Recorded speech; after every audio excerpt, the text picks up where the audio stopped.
Okay, first of all, we're glad to be back home. We're hosting the defending national champs.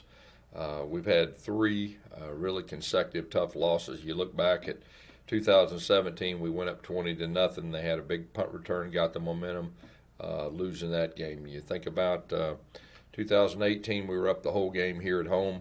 We had two 15-yard penalties on the last drive. They kicked a field goal the last play of the game, and of course, last year, it was a dogfight all the way down to the end, and tough one. So I will tell you this: our guys are extremely excited and motivated to play this game. 2:30 CBS kick, and like I said, playing at home, I think that's really big. This will be our sixth consecutive SEC game.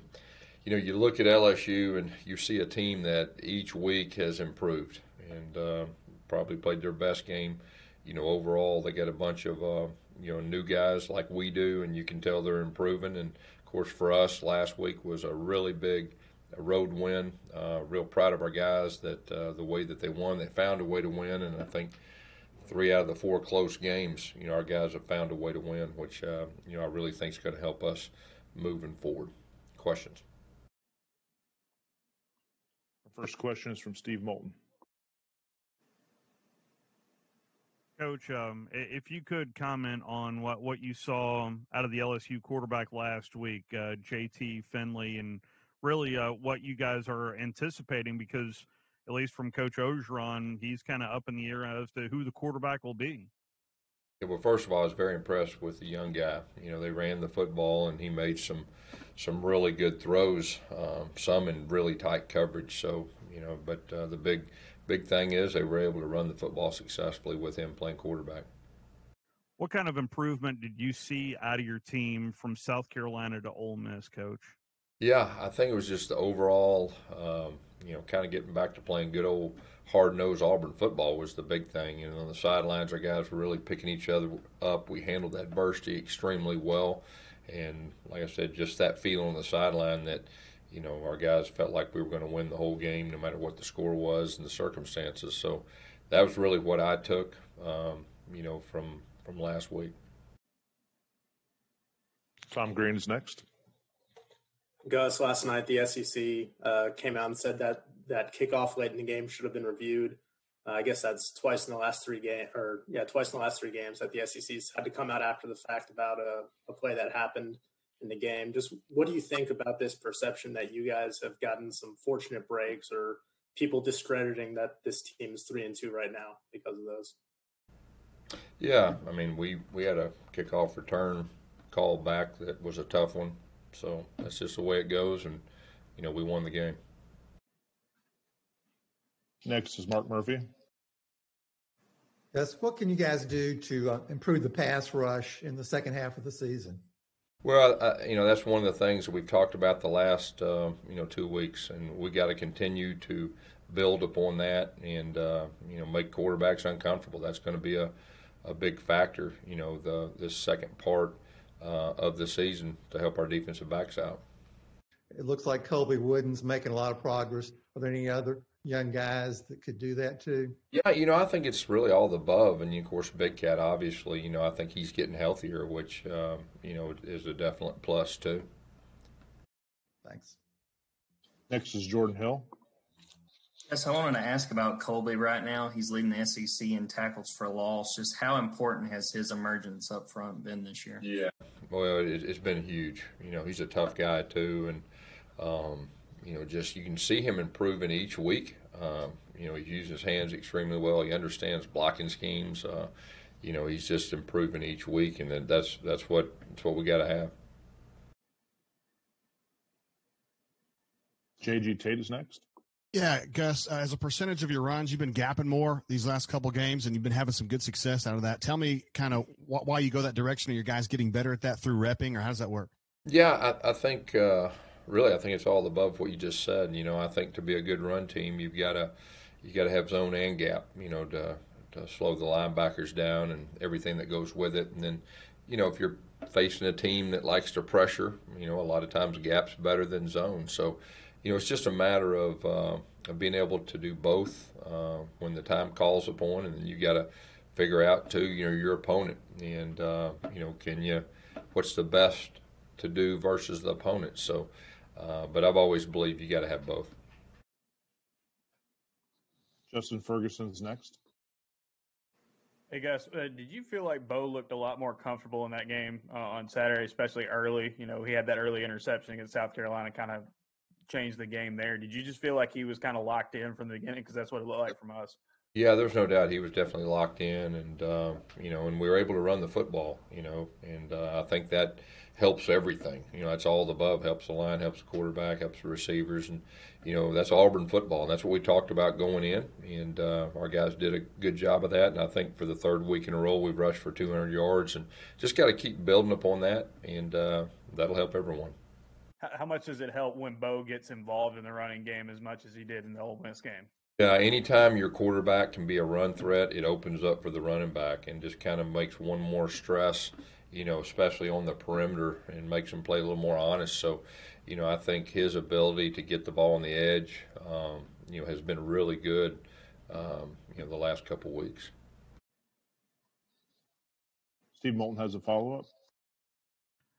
Yes, Coach. I know there's been a lot of questions about the offensive line, and now with Counsell out, tell me how the transition has gone without Brandon. Yeah, we finished the game with Keandre Jones, which, I think he's in a good spot to take that next step. We need a good week of practice. And then we got Austin Troxell, too, that, is a veteran guy, too. So, big weeks for both those guys, along with our guys that have been playing. And you have seen the guys improve, the last, couple weeks. And, of course, we talked about last time is the first time 2 weeks in a row we had the same five. Now, obviously, we're not going to have one of those five, but, just trying to keep developing that continuity. And as much as I hear you mention about the progression of the run game, I'm curious pass protection, blocking wise, are you pleased with how your running backs are picking up those types of pressures? Yeah, and I think that's just part of the progression with everything. This is going to be week 6, so we ought to be getting better in all phases. Next is AP Stidham.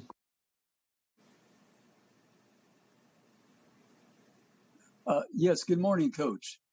Coach, I was looking at your yards per catch with your receivers. Williams is right at their 18 plus, and the other two receivers, Stove and Anthony Schwartz, under 9. What can be done to get the other two fellas closer to the 18, to get them the ball down the field or get them in space where they can make yards after the catch? Yeah, of course, explosive plays are real important. Running the football and explosive plays, and so we're at the halfway point of the year. We got 5 games left, and really feel like you'll see that number improve, with Eli and Schwartz. Next is Tom Green. Hey, Gus. Do you have an update on the latest round of COVID testing? Yes, we're all negative, the last one. Shedrick Jackson didn't play against Ole Miss. What's his status? Yeah, he's questionable. He had an injury that, in the South Carolina game, tried to return, couldn't. So he's questionable probably at best. Next is Jordan Hill. Yes, to the point on the offensive line, last week LSU sacked South Carolina 5 times. Just how big of a test is this going to be with this new look line this week? Yeah, there's no doubt it's going to be a test. I think they're leading the league in sacks. They got 2 or 3 guys that can flat get after the quarterback, especially on the edge. And so we're going to have to do a really good job, whether it's scheme or whether it's situational. Because when they pin their ears back and they know it's pass, they're very effective, very impressive watching them on film. Nathan King is next. Hey, Gus. Hey, kind of just going back to Seth. Obviously, he had that huge game, bunch of highlight reel plays. How much does it kind of open up y'all's offense when he is, feeling confident and motivated that he can be the number one guy and that he's making a lot of big plays like that? How much does that open everything else up? Yeah, he's been a pretty dynamic guy. He's had, 3 or 4 game-winning touchdowns, and so he's a guy that is an impact player. And, obviously when you have your best guys playing their best, it opens everything else up. But, it's really good that, he bounced back, and that's a sign of a really good player, and I expect him to continue that. And, but like I said, he's an impact player. Next is Mark Murphy. Yeah, how's Tank handling the load? 5 straight SEC games in a row.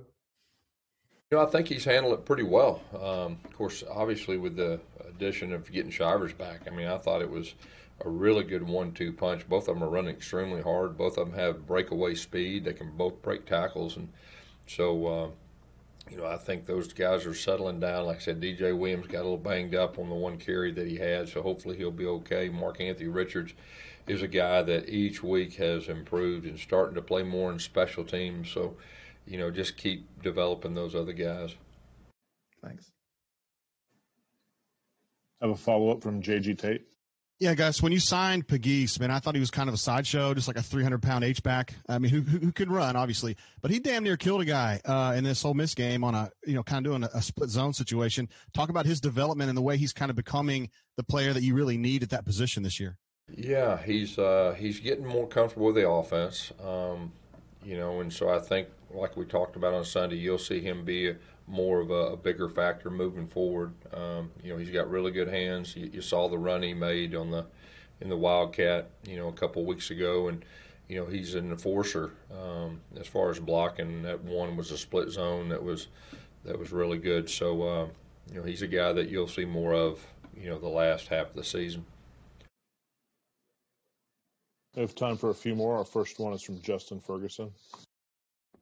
Hey, Gus, I saw that, on Saturday, Xavion played a little bit more, but you also got Kalen and Kobe in the game more. How important is it for this offense that those guys are getting more involved, getting some more snaps at receiver? Yeah, we looked at Seth's play numbers against South Carolina. He played a lot of snaps, and just trying to develop those young guys, get them on the field more, and then at the same time, get a blow for our top guys. So you'll see those guys continue to play more and get more experience, which I think will help, all the stuff involved with that.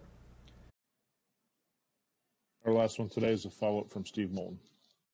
Yes, Coach.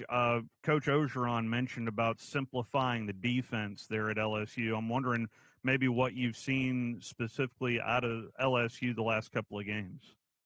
Well, I think you've seen that defensive side get better each week. They do have a bunch of young guys or new guys, and so just trying to get that experience. But, you can see them the last couple of weeks have improved, and we'll see what their plan is. But, they definitely have improved.